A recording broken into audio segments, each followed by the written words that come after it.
মাতৃভাষা আমাদের প্রাণের ভাষা বাংলা ভাষা।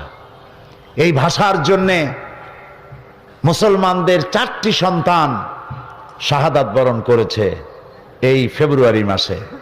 সালাম, বরকত, রফিক, জব্বার। তাদের জন্য দোয়া করা প্রয়োজন। ভাষা একটি নিয়ামত। এ ভাষার স্রষ্টা হচ্ছেন আল্লাহ রাব্বুল আলামিন। ভাষার স্রষ্টা কে? আল্লাহ। তিনি ভাষা সৃষ্টি করেছেন, ভাষা এবং রং। ওমিন আয়াতিহি ইখতিলাফে আলওয়ানিকুম ওয়া আলসিনাতিকুম।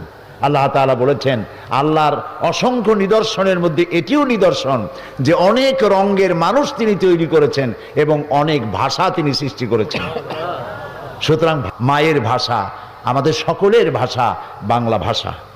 এই ভাষার জন্য যারা জীবন দিলেন, আজকে শুরুতেই তাদের জন্য দোয়া করি, আল্লাহ যেন তাদেরকে জান্নাতের মেহমান বানিয়ে নেন।